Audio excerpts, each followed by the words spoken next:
At my son's engagement dinner, I accidentally spilled wine. My husband snapped his fingers in front of the guests.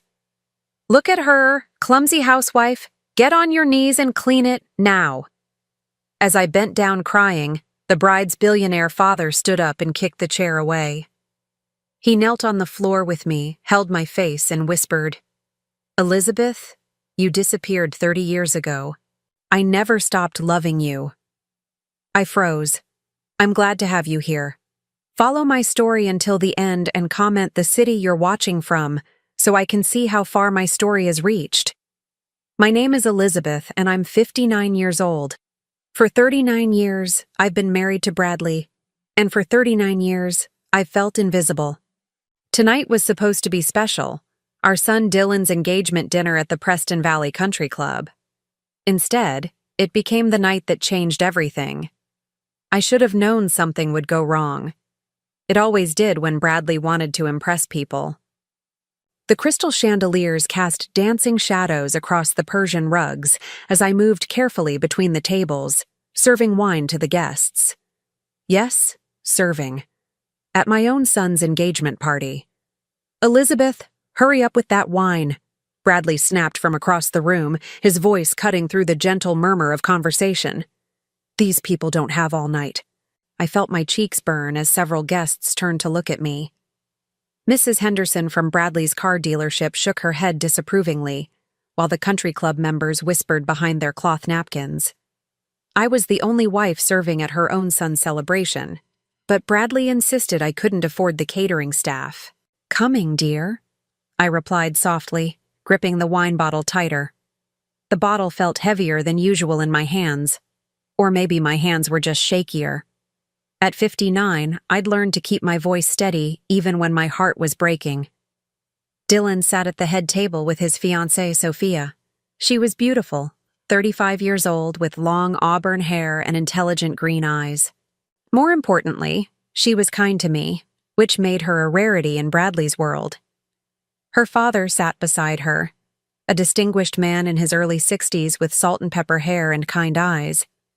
I'd heard he was some sort of businessman, very successful, but he seemed different from the usual crowd Bradley tried to impress.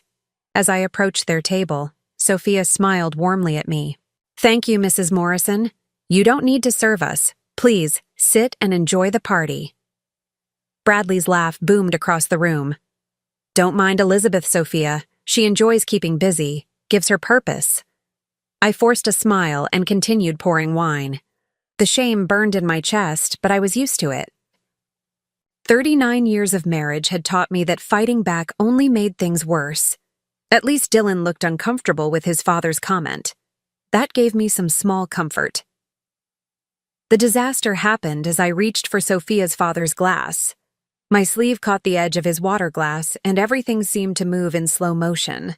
The wine bottle tilted, and deep red wine splashed across the pristine white tablecloth and onto the expensive Persian rug beneath our feet. The entire room fell silent. "Oh God, I'm so sorry," I whispered, frantically reaching for napkins. My hands shook as I tried to contain the spreading stain. Bradley's face turned purple with rage. He stood up so quickly his chair scraped against the floor, the sound echoing through the sudden silence. Every guest in the room was watching us now. "Look at her," Bradley announced, his voice dripping with disgust.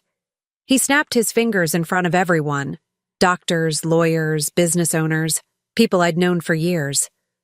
"Clumsy housewife. This is exactly why I handle everything important in this family." My heart pounded as I knelt down, trying to blot the wine from the rug with my napkin. The smell of the wine mixed with the scent of shame and humiliation. I could feel everyone's eyes on me, judging me, pitying me. "Get on your knees and clean it now," Bradley commanded, pointing at the stain. "And do it properly this time." The room was so quiet I could hear the tick of the grandfather clock in the corner. I was already kneeling, but something about the way he said it, like I was his servant instead of his wife, made my soul crack a little more. Tears started flowing down my cheeks as I scrubbed at the expensive rug, my knees pressing into the hard floor through my thin dress. That's when everything changed. Sophia's father, I still didn't know his name, stood up abruptly. His chair made a sharp scraping sound as he pushed it back with enough force that it nearly toppled over. The anger in his eyes was unlike anything I'd ever seen. "What did you just say to her?" His voice was low, dangerous. Bradley straightened up, clearly not expecting to be challenged. "Excuse me?" Without hesitation, Sophia's father kicked his own chair away from the table. It crashed to the floor with a bang that made several guests gasp. Then he did something that stopped my heart. He knelt down on the floor beside me. His expensive suit pressed against the wine-stained rug as he gently placed his hands on either side of my face, tilting my chin up so I had to look at him. His touch was so gentle, so different from Bradley's rough handling. When our eyes met, his face went completely white. "Elizabeth?" he whispered, his voice breaking. "Elizabeth Marie?" I stared into his eyes, warm brown eyes that I recognized even after all these years, eyes that had looked at me with love when I was 19 years old, eyes that had haunted my dreams for 39 years. "Otto?" The name escaped my lips like a prayer. His thumbs gently wiped the tears from my cheeks as he spoke, his voice barely audible. "You disappeared 39 years ago. I looked for you everywhere. I never stopped loving you." The room around us ceased to exist. The shocked gasps from the guests, Bradley's stammering confusion, Dylan's wide-eyed stare, none of it mattered. All I could see was Otto, the man I'd loved with every fiber of my being when I was young. The man I'd been forced to abandon when I discovered I was pregnant with Dylan. I had to. I started to say, but my voice failed me. Otto's eyes searched my face, taking in the lines that 39 years had carved there, the sadness that had dimmed my smile. "What happened to you? Where did you go?" Before I could answer, Bradley's voice exploded above us. "What the hell is going on here? Elizabeth, get up right now!" Otto's jaw clenched, but he didn't take his hands from my face. Instead, he helped me stand, his movements protective and gentle. He was taller than I remembered, his shoulders broader, but his touch was exactly the same, careful and loving. "Elizabeth," Otto said, his voice stronger now, addressing the whole room, "is clearly a lady who deserves respect, not humiliation." He turned to face Bradley, and I saw something in his expression that made my husband step back. "I'm Otto Blackwell. I own Blackwell Industries, and you, sir, just made the mistake of your life." I heard several guests gasp. Everyone in Dallas knew the name Otto Blackwell. He was worth hundreds of millions of dollars, maybe more. But all I could think about was the young man who used to read poetry to me under the oak tree at Eastfield Community College. "Dad?" Sophia's voice cut through the tension. She was staring at Otto with complete confusion. "You know Dylan's mother?" Otto glanced at his daughter. Our children were engaged to each other, I realized with shock, then looked back at me. "I knew Elizabeth a long time ago. We were." He paused, his eyes never leaving mine. "Very close friends." Bradley's face had gone from purple to pale. "This is ridiculous. Elizabeth, we're leaving. Now." But Otto stepped between us, and for the first time in 39 years, someone stood up for me. "I don't think Elizabeth wants to leave," Otto said calmly. "Do you, Elizabeth?" Everyone was looking at me. Bradley with rage and confusion, Dylan with concern, Sophia with curiosity, and Otto with something that looked like hope. After nearly 4 decades of being silenced, I had a choice to make.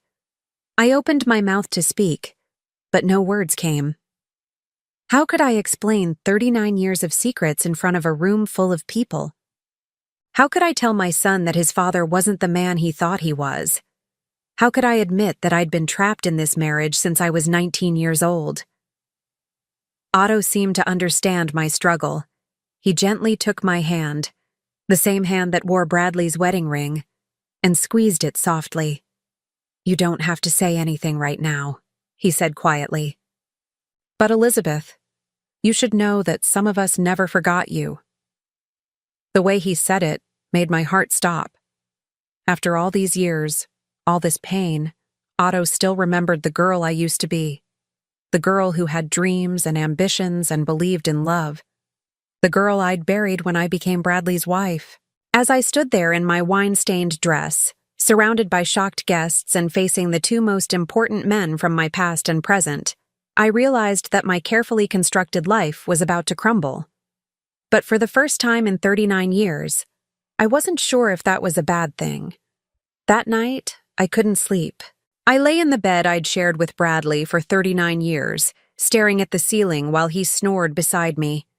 The events at the country club played over and over in my mind like a broken record. Otto's face when he recognized me. The gentle way he'd touched my cheek. The shock in his voice when he whispered my name. But mostly, I remembered the way he'd said he never stopped loving me. Bradley had barely spoken to me on the drive home. His silence was almost worse than his usual criticism. I knew he was planning something, probably a way to forbid me from seeing Otto again. At 59, I was still being treated like a child who couldn't make her own decisions. As the first light of dawn crept through our bedroom curtains, I gave up on sleep and walked to the kitchen. The house felt different somehow, like the walls themselves knew that everything was about to change. I made coffee with shaking hands and sat at the small table where I'd eaten thousands of lonely meals over the years. That's when the memories came flooding back, as vivid as if they'd happened yesterday. 1984. I was 18 years old, working part-time at the campus bookstore while studying English literature at Eastfield Community College. My parents had died in a car accident 2 years earlier, leaving me with just enough insurance money to pay for school if I was careful with every penny. I first saw Otto in Professor Martinez's poetry class. He sat in the back row, always arriving exactly 3 minutes before class started, carrying a worn leather notebook and a cup of coffee that smelled like vanilla. He was 19, a year older than me, studying business but taking literature classes for fun, as he told me later. What struck me first weren't his warm brown eyes or his gentle smile. It was the way he listened. When other students spoke, Otto gave them his complete attention, nodding thoughtfully, asking questions that showed he really cared about their opinions.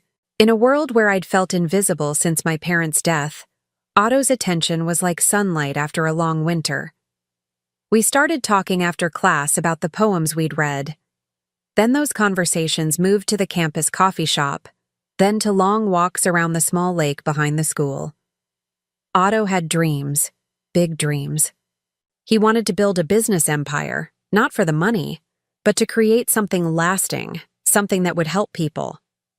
"I want to build affordable housing," he told me one autumn afternoon as we sat under our favorite oak tree, its leaves turning gold around us. "Good homes for families who work hard but can't afford much. Everyone deserves a safe place to raise their children." I loved listening to him talk about his plans. His eyes lit up when he described the houses he wanted to build, the communities he wanted to create. But what I loved most was that he included me in those dreams. "When we're married," he'd say, not if, but when, because we both knew it was inevitable, "you can help me design the interiors. You have such an eye for making spaces feel like home." Those were the happiest months of my life. We'd study together in the library, sharing whispered jokes between the stacks of books. Otto would bring me wildflowers he picked on the way to campus. Daisies, black-eyed Susans, whatever was blooming. I pressed one of those flowers in my copy of Elizabeth Barrett Browning's Sonnets, the book Otto had given me for my 19th birthday. We made love for the first time in November, in Otto's tiny apartment off campus. He was so gentle, so careful with me. Afterward, he held me close and whispered, "I'm going to love you for the rest of my life, Elizabeth Marie. I promise you that." I believed him. God help me.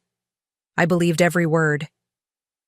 The pregnancy test came back positive in February of 1985. I was 3 weeks late, and I knew before I even took the test. My body felt different, changed in ways I couldn't explain. I sat on the floor of my tiny bathroom, staring at those two pink lines, and my first emotion was joy. Otto and I were going to have a baby. We'd talked about children. He wanted 4, I wanted 3. We'd compromise on 3 and see what happened. We weren't married yet, but we'd been talking about it constantly. Otto had been saving money for a ring, showing me sketches of the simple band he wanted to buy. I practically floated to campus that day, excited to tell him the news. We'd figure it out together, like we figured out everything else. Maybe we'd get married sooner than planned. Maybe we'd have to move to a bigger apartment. It would all work out because we loved each other. I never got the chance to tell him. Bradley Morrison appeared in my life like a storm cloud on a sunny day. He was 22, 4 years older than Otto, and he managed his father's car dealership. More importantly, he was Margaret Morrison's brother, and Margaret was my supervisor at the bookstore. "My brother's been asking about you," Margaret told me that Thursday afternoon as I shelved returned textbooks. "He saw you here last week and thought you were pretty. He wants to take you to dinner." I laughed, not meanly, just genuinely amused. "That's very flattering, Margaret, but I have a boyfriend." Margaret's expression grew serious. "Elizabeth, honey, you need to think practically. Bradley has a good job, money in the bank, a future. That college boy you've been seeing." She shook her head. "Those kinds of dreams don't pay bills." "Otto's not just dreams," I protested. "He's smart and hardworking and penniless," Margaret interrupted. "Look, I like you, Elizabeth. You're a good worker, responsible. But you're also an orphan with no family to help you. If something happened, if you got pregnant or sick or lost your job, what would that boy do for you? Bradley could take care of you properly." I tried to dismiss the conversation, but Margaret was persistent. She arranged for Bradley to accidentally run into me at the bookstore several times. He was handsome in a conventional way, with dark hair and blue eyes, and he did seem financially stable. But there was something about him that made me uncomfortable. He looked at me like I was something to be possessed rather than loved. The real problem started when I missed work due to morning sickness. I'd told Margaret I had the flu, but she was too observant. 2 weeks later, she cornered me in the break room. "You're pregnant, aren't you?" My face must have given me away because Margaret nodded grimly. "Does he know?" she asked. "Not yet. I'm going to tell Otto tonight." "Otto?" Margaret looked genuinely shocked. "Elizabeth, that boy can barely afford his own rent. How is he going to support a wife and baby? He'll probably run the moment you tell him." "He won't run," I said firmly. "Otto loves me." Margaret sighed like she was dealing with a naive child. "Honey, I've seen this story before. College boys love to play house until reality hits. But Bradley—" She paused for effect. "Bradley's been talking about marriage. He really cares about you, Elizabeth.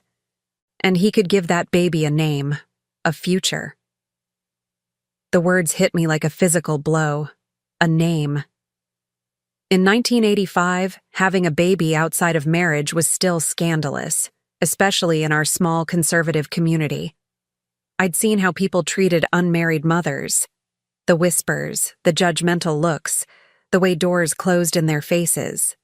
But Otto would marry me. I knew he would. We were planning to get married anyway. That's what I thought until Margaret showed me the newspaper clipping. "I didn't want to show you this," she said, her voice full of fake sympathy. "But you need to know who you're really dealing with." The headline read, "Local family's business venture fails, leaves investors millions in debt." Otto's last name was mentioned. His father's construction company had gone bankrupt, taking several investors' life savings with it. According to the article, the Blackwell family was facing lawsuits and had lost their home. "He never told you, did he?" Margaret asked softly. "About his family's money problems?" "Elizabeth, this boy is not just poor. He's from a family that destroys other people financially. Do you really want to tie yourself to that?" My hands shook as I read the article. Otto had mentioned that his father was having some business difficulties, but he'd made it sound temporary, manageable. This made it sound like his entire family was toxic. Think about your baby, Margaret continued. Do you want to raise a child in poverty? With a father who comes from a family of liars? Bradley could give you both security, respectability. He's already told me he'd be willing to marry you despite the situation. Despite the situation. As if my pregnancy was a shameful secret instead of a blessing. I need to think, I whispered. Don't think too long, Margaret warned. Bradley's a good catch, but he won't wait forever, and every day you wait, you'll be showing more. That night, I sat in my apartment staring at the phone. I wanted to call Otto, to ask him about the newspaper article, to tell him about the baby. But what if Margaret was right? What if Otto ran when he realized the financial burden? What if his family's problems meant he could never provide for us? I placed my hand on my still flat stomach and thought about my child's future. Did I have the right to condemn my baby to poverty because I was in love? What kind of mother would I be if I chose romance over my child's welfare? The next morning, I called in sick to work and spent the day walking around the lake where Otto and I had shared so many dreams. By evening, I'd made my decision. I would marry Bradley Morrison. I never told Otto about the pregnancy. Instead, I told him I'd realized we wanted different things, that I needed security more than I needed love. I watched his heart break in his beautiful brown eyes, but I forced myself to stay strong. For the baby. For our future. 2 months later, I was Mrs. Bradley Morrison. Dylan was born 6 months after that, a premature baby who weighed 7 pounds and was perfectly healthy. Bradley never questioned the timing, and I never told him the truth about Dylan's father. For 39 years, I kept that secret. For 39 years, I told myself I'd made the right choice. But sitting in my kitchen at dawn, remembering the gentle way Otto had touched my face just hours before, I wondered if I'd made the biggest mistake of my life. The worst part was that Otto had become everything he dreamed of becoming, and more. While I'd spent decades as Bradley's unpaid servant, Otto had built the business empire he'd always talked about. He'd created affordable housing, just like he'd planned. He'd helped thousands of families have safe homes. And according to the way he'd looked at me last night, he'd never forgotten the girl who used to listen to his dreams under the oak tree.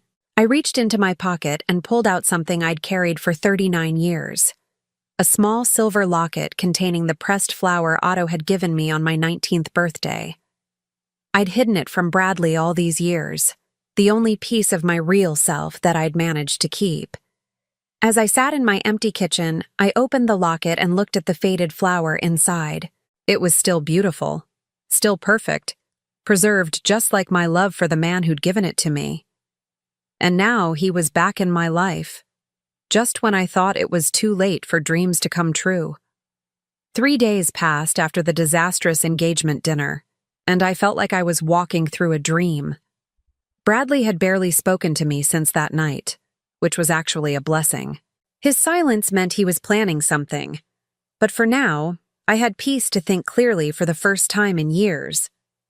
I was in the kitchen Tuesday morning, mechanically washing dishes while Bradley read his newspaper, when the doorbell rang. My heart jumped.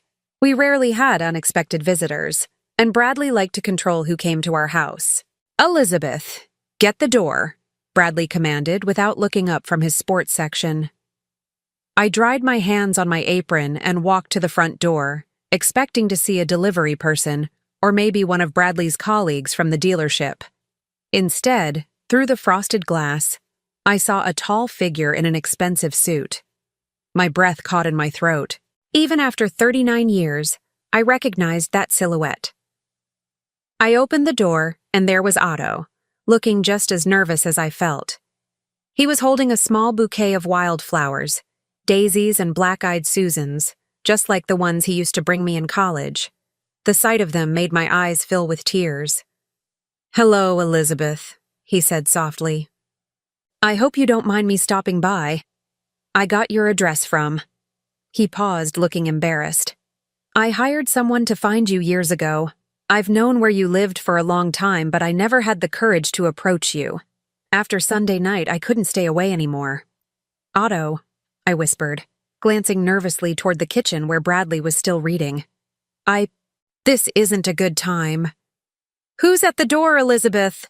Bradley's voice boomed from the kitchen. Otto's jaw tightened when he heard Bradley's tone. Even from another room, my husband's voice carried a note of ownership that made my skin crawl. A friend, I called back, my voice shaking slightly. From college. I heard Bradley's newspaper rustle, then his heavy footsteps approaching. Otto stepped closer to the door, his eyes searching my face with concern. Are you afraid of him? Otto asked quietly, and the gentleness in his voice almost broke me. Before I could answer, Bradley appeared behind me, his presence immediately filling the doorway with tension. He was several inches shorter than Otto, but carried himself like he owned the world. Well, well, Bradley said with false joviality. If it isn't the famous Otto Blackwell, what brings you to our humble home? Otto's expression remained polite but cool.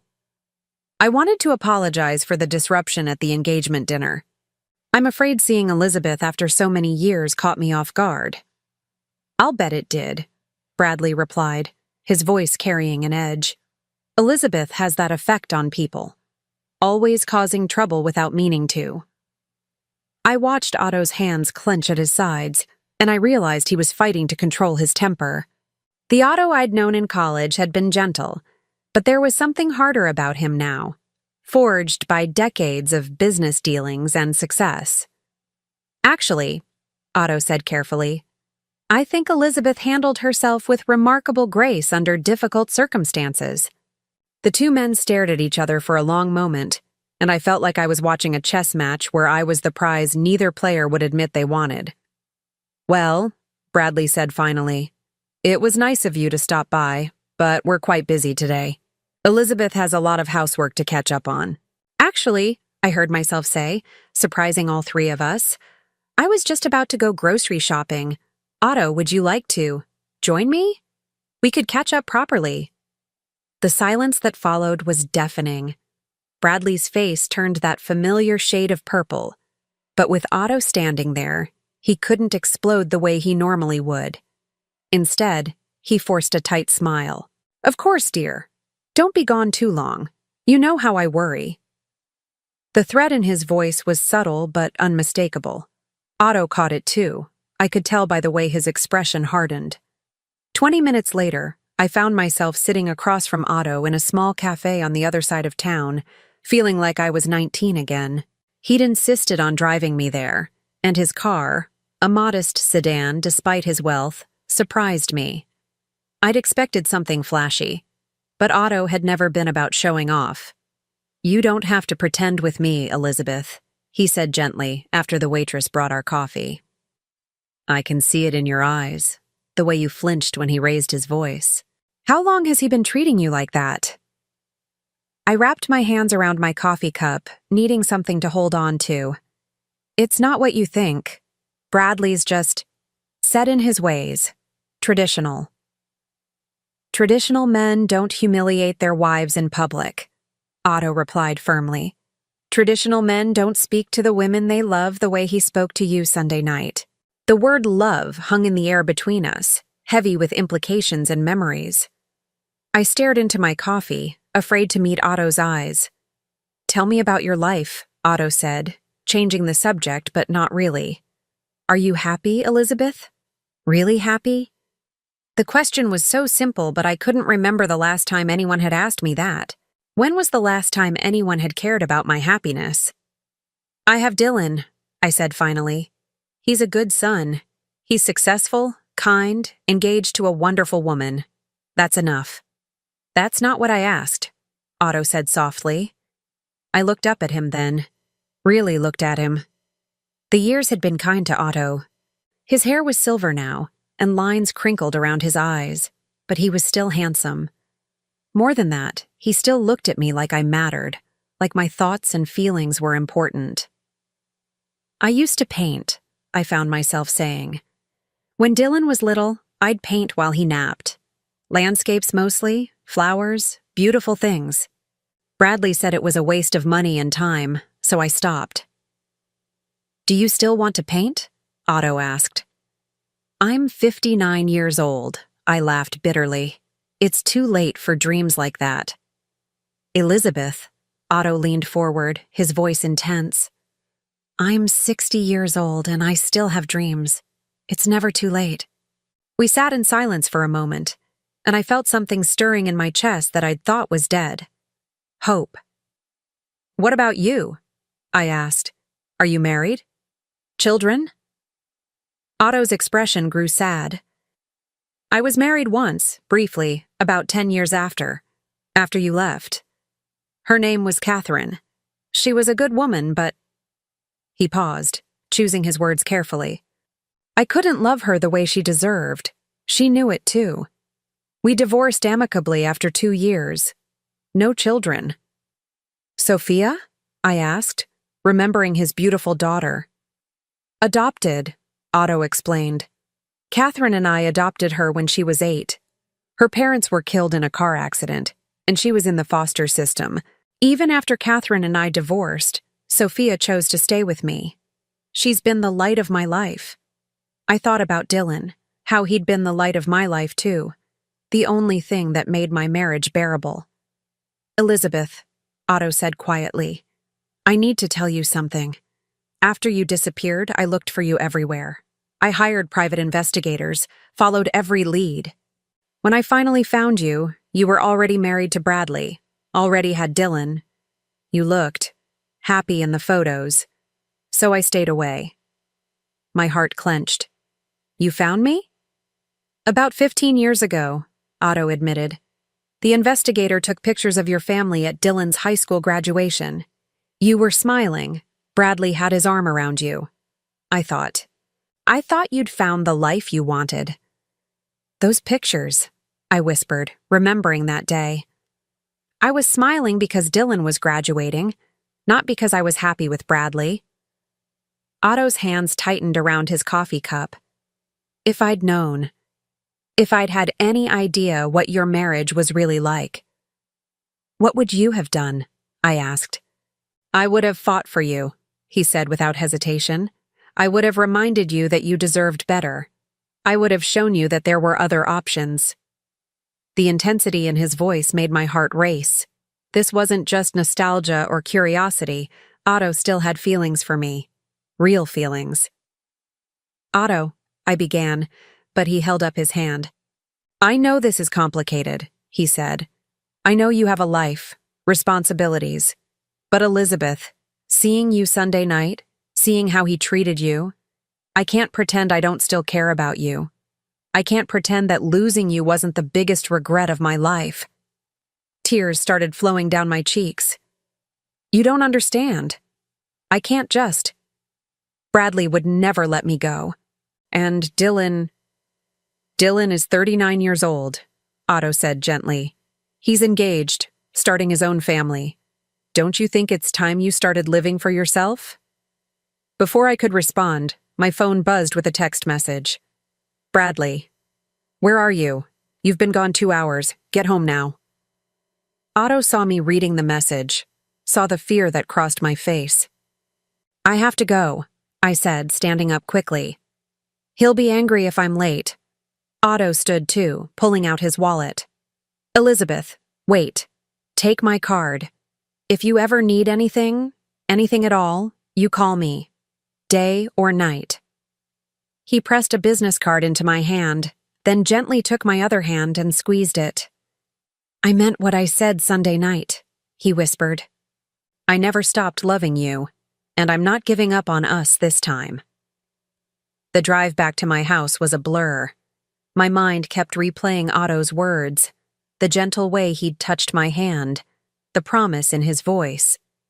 For 39 years, I'd convinced myself that I'd made the right choice, that marrying Bradley had been the practical, responsible thing to do. But sitting across from Otto in that little cafe, I remembered what it felt like to be cherished instead of tolerated. I remembered what it felt like to have someone care about my dreams, my thoughts, my happiness. I pulled into our driveway and saw Bradley's silhouette in the front window, waiting for me. My hands shook as I turned off the engine.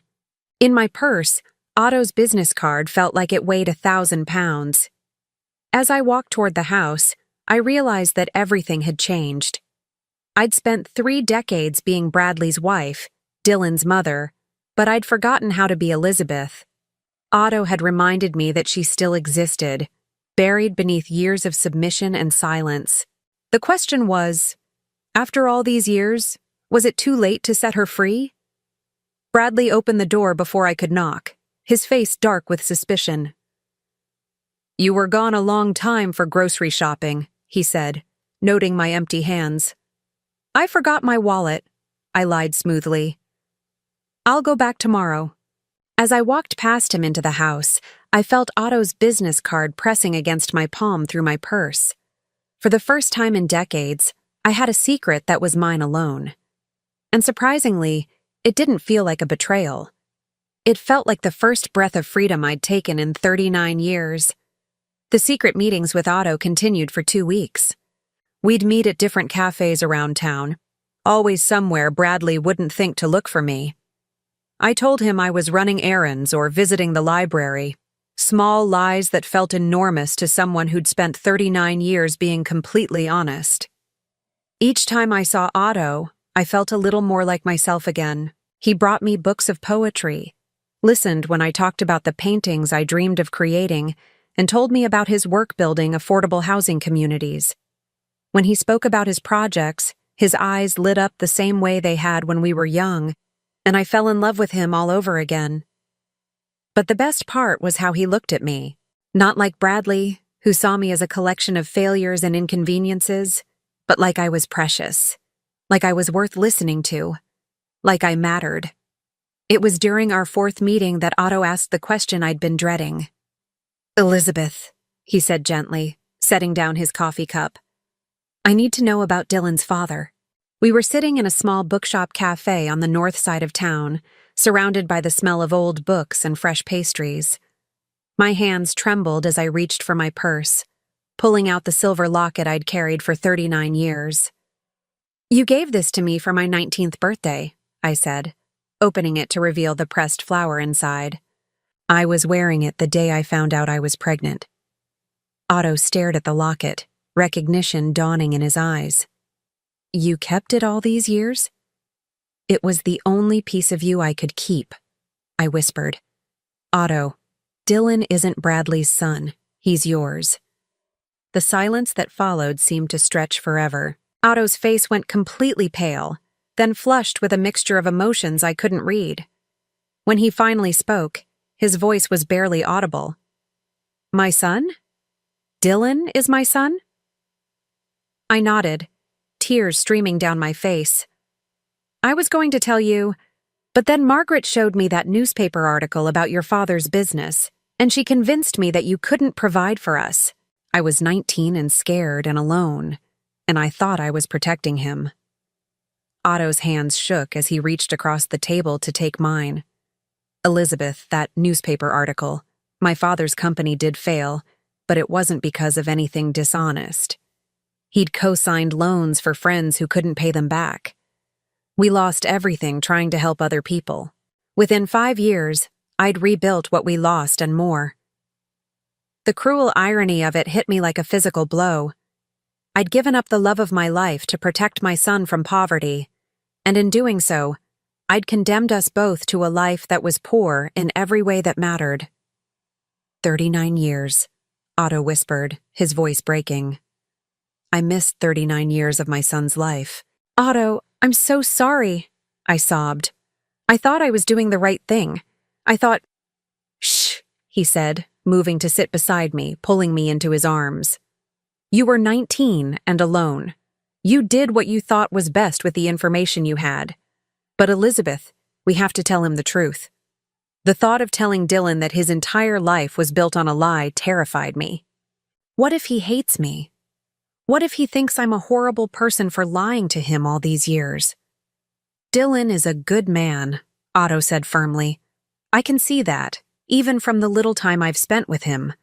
Good men understand that sometimes people make impossible choices in impossible situations. That evening, I came home to find Dylan's car in our driveway.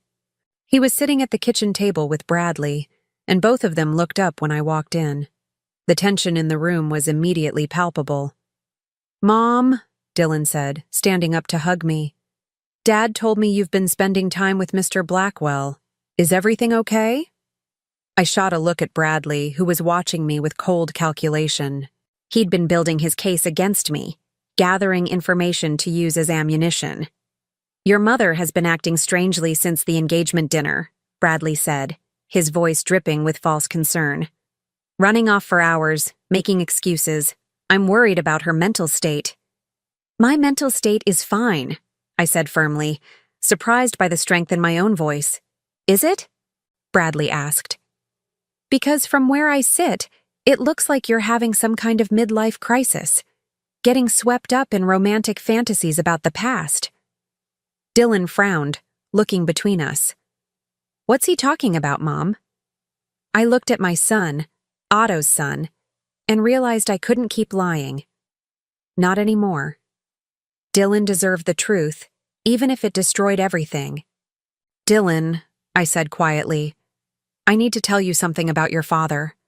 Bradley's face went white. "Elizabeth, don't you dare." "Shut up," I said, my voice stronger than it had been in decades. "For once in your life, just shut up and let me speak." Dylan's eyes widened. He'd never heard me talk to Bradley that way before. 39 years ago, I was in love with someone else, I continued, my voice gaining strength. His name was Otto Blackwell, and we were planning to get married. When I found out I was pregnant, I was manipulated into believing that Otto couldn't provide for us, that marrying Bradley was the right thing to do. So I lied to Otto, broke his heart, and married Bradley to give you a name. The kitchen was so quiet I could hear the tick of the wall clock. Dylan stared at me in shock, while Bradley's face cycled through rage, fear, and calculation. "You're saying," Dylan said slowly, "that Otto Blackwell is my biological father?" I nodded, tears streaming down my face. "I've regretted it every day for 39 years. This is insane," Bradley exploded, standing up so quickly his chair toppled backward. "Elizabeth, you're having some kind of breakdown. Dylan, don't listen to this nonsense." But Dylan wasn't looking at Bradley. He was staring at me with a mixture of shock and understanding. "That's why you looked so sad all the time when I was growing up," he said quietly. "That's why you never seemed happy, even at my graduations and birthdays. You were mourning the life you'd given up." "I was never unhappy because of you," I said quickly. "You were the best thing that ever happened to me. But yes, I mourned what could have been." Bradley stepped between us, his face twisted with rage. "This is enough. Dylan, your mother is clearly having some kind of mental breakdown. She's been sneaking around town with this man, filling her head with romantic fantasies." "Have you been meeting with him?" Dylan asked me, ignoring Bradley completely. "Yes," I admitted. "We've been talking, trying to understand what happened all those years ago." "And?" Dylan prompted. I looked at my son, this good man I'd raised, and told him the truth. And I still love him. I never stopped loving him. The admission hung in the air like a bomb that had just exploded. Bradley's face turned purple with rage, but Dylan's expression was thoughtful, almost relieved. "Mom," Dylan said softly, "how has he treated you? Bradley, I mean. Really?" The question caught me off guard. In all the years of my marriage, no one had ever asked me that question directly. "Dylan, don't encourage this," Bradley warned. "Your mother is clearly—" "I wasn't talking to you," Dylan snapped, and I saw Otto's strength in my son's voice. "Mom, I asked you a question." I looked at Dylan, then at Bradley, then back at my son. For 39 years, I'd protected Bradley's reputation, made excuses for his behavior, pretended that emotional abuse was just his way. "He treats me like a servant," I said quietly. "He humiliates me in public, controls every aspect of my life, and makes me feel worthless every single day. Dylan's jaw clenched, and I saw anger flash in his eyes, not at me, but at the man he'd called father his entire life. "Is that true?" Dylan asked Bradley. "Your mother exaggerates," Bradley said dismissively. "She's always been overly dramatic." "Answer the question," Dylan said, his voice deadly calm. "Have you been emotionally abusing my mother for 39 years? Bradley sputtered, clearly not expecting to be challenged by his son. "I don't have to listen to this. Elizabeth, tell him you're sorry for this ridiculous story and let's move on." But I wasn't sorry. For the first time in decades, I wasn't sorry for telling the truth. "Dylan," I said, "there's something else you should know. Otto doesn't know that you're his son. I never told him." Dylan stared at me for a long moment, then pulled out his phone. "What's his number?" "Dylan, what are you doing?" "I'm calling my father," Dylan said firmly. "My real father." Bradley lunged for the phone, but Dylan stepped away, his hand already dialing. "Hello, Mr. Blackwell. This is Dylan Morrison. I think it's time we had a conversation about my mother. And about me." As I listened to my son arrange to meet the man who was his biological father, I felt 39 years of lies and secrets finally cracking apart. It was terrifying and liberating at the same time. Bradley stood in the corner, his face a mask of rage and defeat. He'd lost control of the narrative, lost his grip on both Dylan and me. For the first time in our marriage, he was powerless. And I realized that I was no longer afraid of him. "I'm leaving," I announced, surprising myself with the finality in my voice. "I'm filing for divorce." "You can't," Bradley snarled. "You have nothing. You are nothing without me." "You're wrong," I said, standing up straighter than I had in years. "I have 39 years of life to reclaim, and I have a son who loves me enough to support my happiness." Dylan finished his phone call and looked at me with something I'd never seen in his eyes before. Respect. "Otto's coming over," he said. "It's time for this family to start telling the truth." As we waited for Otto to arrive, I felt like I was standing on the edge of a cliff, about to jump into an unknown future. It was terrifying, but for the first time in decades, I wasn't jumping alone. I had my son. I had the man I'd never stopped loving, and most importantly, I finally had myself back. Otto arrived 30 minutes later, and I watched through the front window as he parked his car and walked toward our house. Even from a distance, I could see the determination in his stride, the way his shoulders were set with purpose. This wasn't the gentle college boy I'd fallen in love with. This was a man who'd built an empire and wasn't afraid of confrontation. Bradley had spent the last half hour pacing the living room like a caged animal, alternating between threats and attempts at manipulation. "You think he really wants you now?" he'd sneered. "You're 59 years old, Elizabeth. You're not the young girl he remembers." But Dylan had stayed by my side, his presence giving me strength I'd forgotten I possessed. When Otto knocked, I opened the door myself. His eyes immediately found mine, searching for signs that I was all right.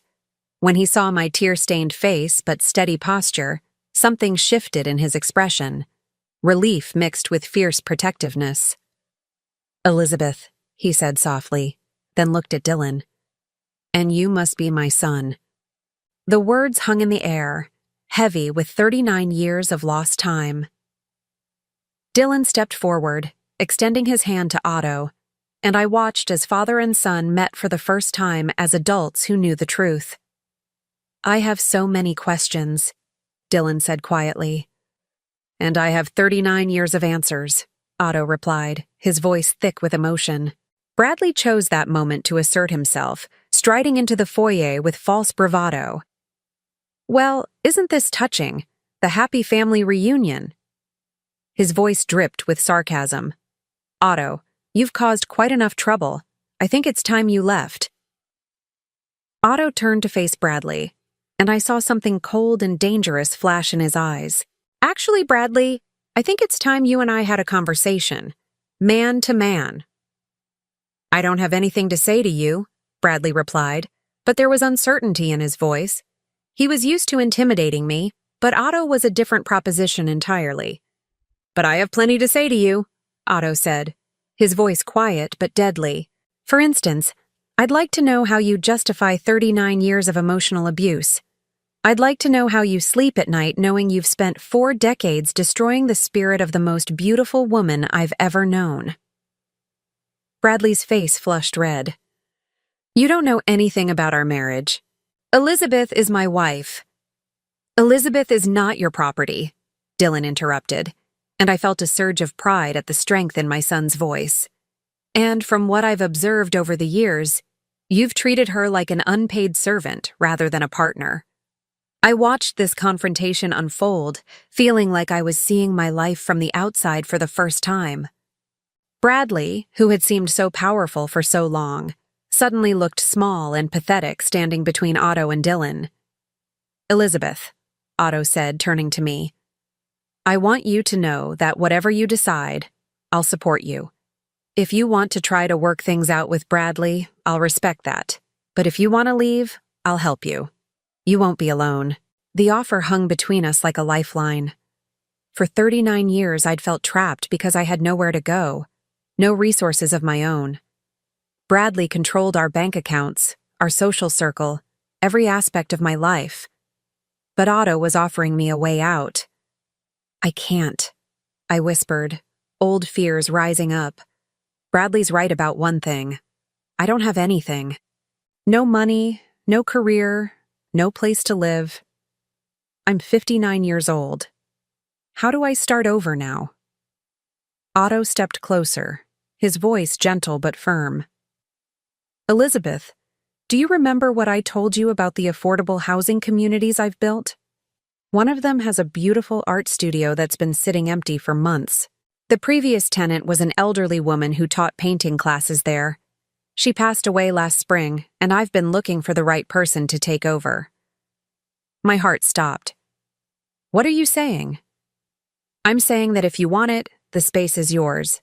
Rent-free for the first year while you get back on your feet. There's even a small apartment above the studio. You could teach art classes, sell your paintings, be the artist you were always meant to be. The generosity of the offer took my breath away, but Bradley immediately jumped on it. You see? He said triumphantly. He's trying to buy you, Elizabeth. This is exactly what I've been warning you about. He thinks he can swoop in and rescue you because he has money. No, Otto said firmly, his eyes never leaving mine. I'm offering Elizabeth what she deserves. Respect, support, and the chance to live her own life. Something you've never given her.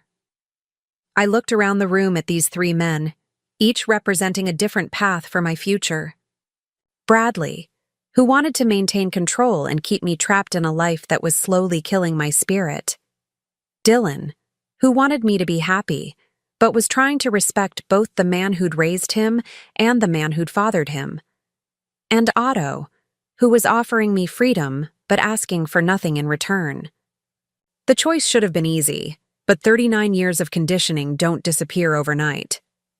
I need time to think, I said finally. Time to think? Bradley exploded. Elizabeth, this is insane. You're talking about throwing away our entire life together for some romantic fantasy. You're not 20 anymore.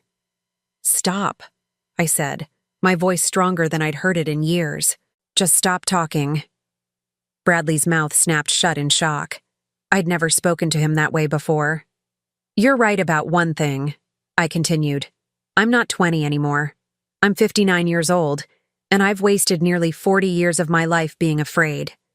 Afraid of making the wrong choice, afraid of disappointing people, afraid of taking risks.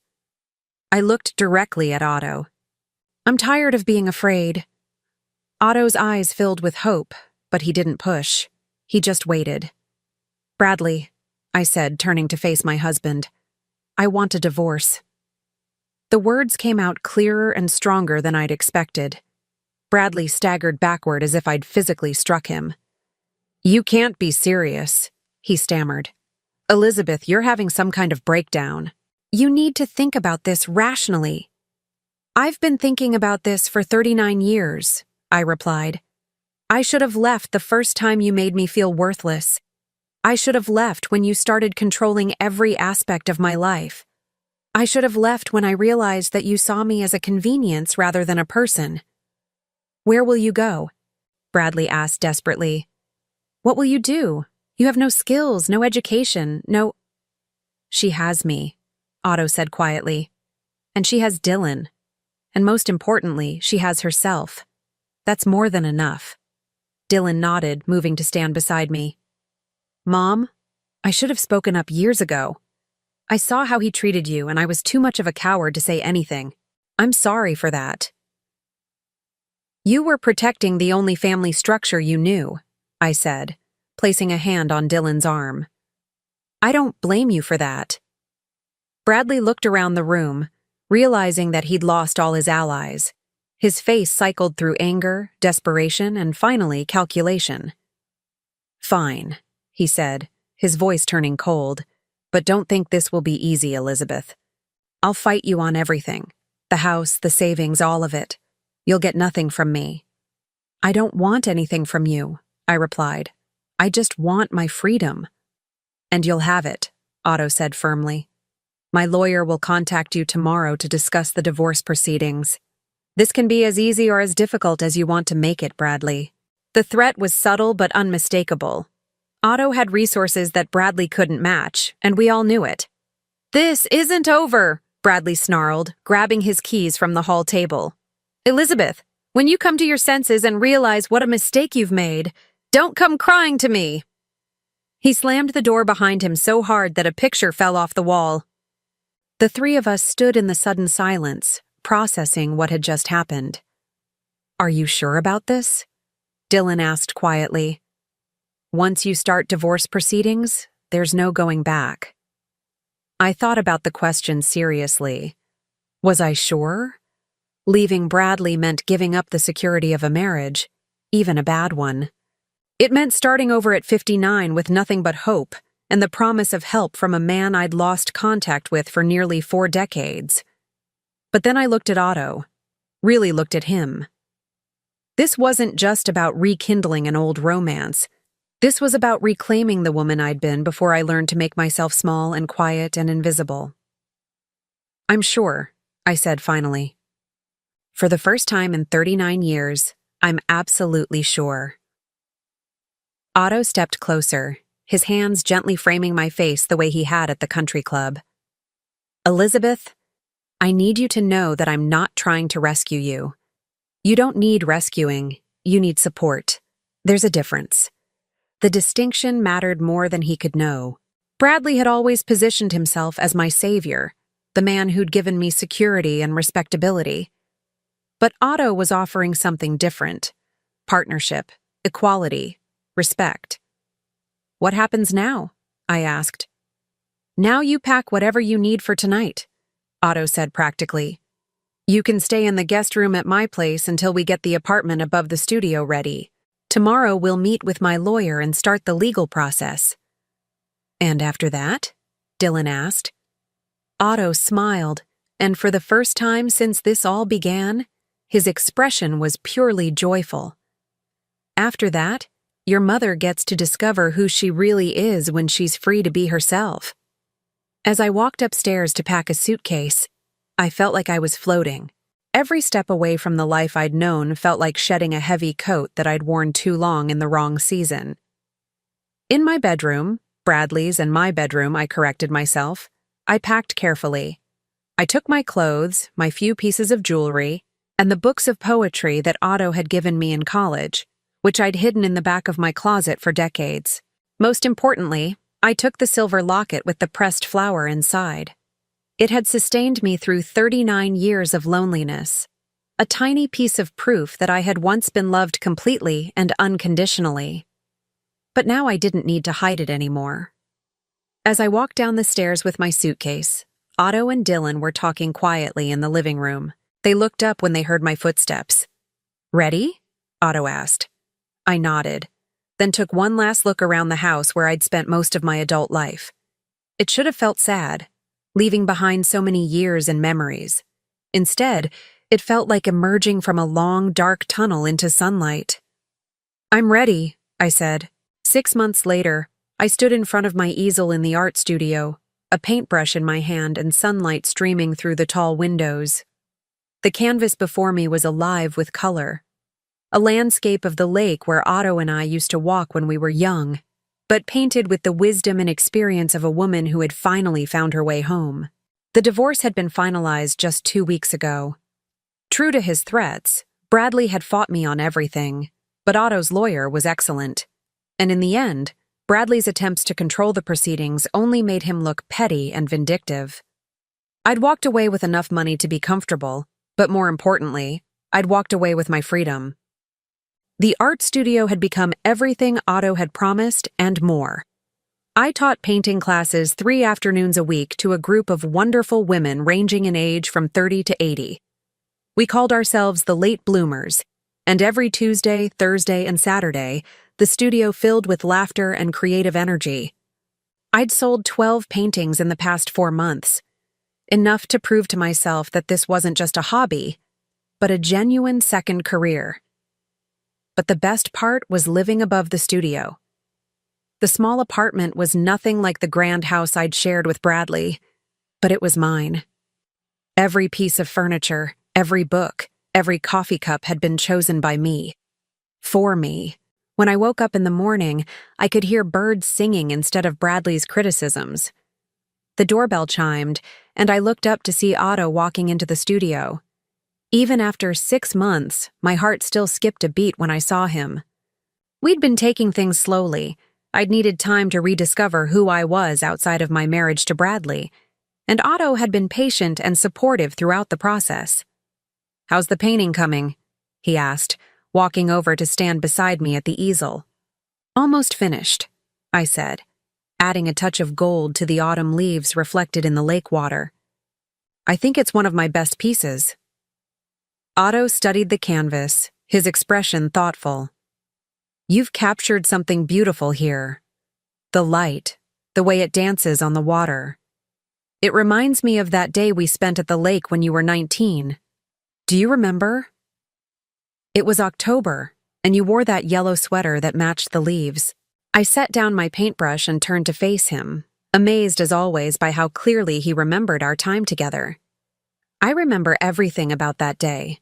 You read me Elizabeth Barrett Browning's sonnets under the oak tree. 'How do I love thee? Let me count the ways,'" Otto quoted softly, his eyes never leaving mine. "I can't believe you still remember that poem," I said, feeling tears spring to my eyes. "I remember everything about you, Elizabeth," he replied, reaching up to gently touch my face. "I've had 40 years to memorize every moment we shared." The intensity in his voice made my breath catch. We'd been spending time together almost every day. He'd take me to dinner, we'd walk through art museums, he'd bring me flowers from his garden. But we hadn't talked about the future, about what this relationship was becoming. "Otto," I began, but he placed a gentle finger against my lips. "Before you say anything," he said, "I have something for you." He reached into his jacket pocket and pulled out a small velvet box. My heart stopped. 40 years ago, I was saving money to buy you an engagement ring," he said, his voice trembling slightly. "I'd picked it out, had it on layaway at the jewelry store downtown. When you disappeared, I couldn't bring myself to cancel the order. I kept paying on it, month after month, year after year, telling myself I was being foolish but unable to let go." He opened the box, revealing a simple but beautiful solitaire diamond ring. It wasn't large or flashy. It was exactly what I would have chosen for myself at 19 and exactly what I'd choose now at 59. "I picked it up from the jeweler last week," Otto continued. "Elizabeth Marie, will you marry me? Will you let me spend whatever years I have left trying to make up for the 40 we lost?" I stared at the ring, then at Otto's hopeful, nervous face. This wasn't the desperate proposal of a young man afraid of losing his girlfriend. This was the considered offer of a mature man who knew exactly what he was asking and what he was promising in return. "Yes," I said, my voice barely above a whisper. "Yes, Otto. I'll marry you." His face lit up with joy as he slipped the ring onto my finger. It fit perfectly, as if it had been waiting 40 years just for this moment. He pulled me into his arms and kissed me, and I felt like I was 19 again, full of hope and dreams and infinite possibilities. When we finally broke apart, I was crying and laughing at the same time. "I never thought I'd get a second chance at this kind of happiness," I said. "We're not getting a second chance," Otto replied, his arms still around me. "We're getting our first chance. Everything that happened before was just preparation." The wedding was small and perfect. Dylan walked me down the aisle of a little chapel surrounded by gardens, and Sophia stood as Otto's best woman. The Late Bloomers painting group served as my bridesmaids, creating a bouquet of women in their 40s, 50s, 60s, and 70s, all of us proving that it's never too late for new beginnings. Margaret Morrison, Bradley's sister who had convinced me to marry him all those years ago, showed up unexpectedly at the reception. I hadn't seen her since the divorce, and I braced myself for confrontation or criticism. Instead, she approached me with tears in her eyes. "Elizabeth," she said quietly, "I owe you an apology, a huge one. I convinced you to marry my brother because I thought financial security was the most important thing a woman could have. I was wrong. I can see now how happy you are. Really happy. And I realize what I cost you all those years ago." Her apology surprised me. For 40 years, I'd carried resentment toward Margaret for her role in pushing me toward Bradley. But standing there in my wedding dress, holding Otto's hand, I found that the anger was gone. "We all did what we thought was best with the information we had," I said, echoing Otto's words from months ago. "I forgive you, Margaret." She hugged me tightly, and I felt another piece of the past heal and release its hold on me. Bradley didn't attend the wedding, but I heard through mutual acquaintances that he'd already started dating someone new, a much younger woman who worked as a secretary at his car dealership. I felt sorry for her, but I also felt a deep sense of relief that it was no longer my responsibility to manage his ego or endure his control. The honeymoon was a trip to Italy, something I'd dreamed about for decades but never imagined I'd actually experience. Otto and I spent 2 weeks wandering through art museums, sitting in sidewalk cafes, and talking about everything we'd missed during our 40 years apart. "Do you have any regrets?" he asked one evening as we sat by the Trevi Fountain in Rome, watching tourists throw coins and make wishes. I considered the question seriously. Did I regret the 40 years I'd spent with Bradley? The dreams I'd deferred? The woman I'd suppressed? The time I'd lost? "I regret the pain," I said finally. "I regret the loneliness and the fear. But I don't regret Dylan. And I don't regret the lessons I learned about my own strength. If I hadn't been through all of that, I might not appreciate what we have now." Otto took my hand, running his thumb over my wedding ring, the ring that had waited 40 years for me to be ready to wear it. "You know what I love most about us now?" he said. "What?" "We're not trying to recapture our youth. We're not trying to pretend we're 19 again. We're two people who've lived full lives, who've made mistakes and learned from them, who know exactly how precious this kind of love is." He was right. What Otto and I had now was deeper and richer than what we'd shared as teenagers. It was love tempered by experience, strengthened by loss, and made precious by the knowledge of how easily it could be lost. A year after our wedding, I held my first solo art exhibition at a gallery in downtown Dallas. 30 paintings filled the space, landscapes, portraits, still lifes, all created during my year of freedom and rediscovery. The opening night was packed with friends, art collectors, and complete strangers who'd been drawn by the beauty and emotion in my work. Dylan stood beside one of my paintings, talking animatedly to a potential buyer. Sophia was across the room, radiant in her pregnancy. She and Dylan were expecting their first child in the spring. Otto moved through the crowd, introducing me to important people, his pride in my work evident to everyone who met us. "Mrs. Blackwell?" the gallery owner said, approaching me with a satisfied smile. "I'm pleased to tell you that we've sold 18 paintings tonight. You have a waiting list of people who want to commission work." Mrs. Blackwell. I was still getting used to my new name, to the identity that came with it. Elizabeth Morrison had been defined by her marriage to Bradley, by her role as Dylan's mother, by her ability to make herself invisible. Elizabeth Blackwell was an artist, a wife by choice rather than obligation, a woman who'd learned to take up space in the world. "Thank you," I said. "This has been more wonderful than I ever imagined." As the evening wound down, Otto and I found ourselves alone in the gallery, surrounded by my paintings. The red dots marking sold pieces dotted the walls like small victories. "Proud of yourself?" Otto asked, wrapping his arms around me from behind. I leaned back against his chest, looking around at the visual representation of my new life. Amazed, more than proud. A year ago, I was 59 and convinced my life was essentially over. "Now look at this." "Now look at you," Otto corrected gently. "This isn't about the paintings or the gallery or even our marriage. This is about you remembering who you were always meant to be." Later that night, we sat on the balcony of our penthouse apartment. Otto had convinced me to move in with him 6 months after our wedding, looking out over the Dallas skyline. The city sparkled below us, full of lights and life and possibilities. "What are you thinking about?" Otto asked, noticing my contemplative mood. "That young girl who used to dream about having a life like this," I said. "She had to wait 60 years to get it, but she got it." "We got it," Otto corrected, taking my hand. "And we're going to enjoy every minute we have left."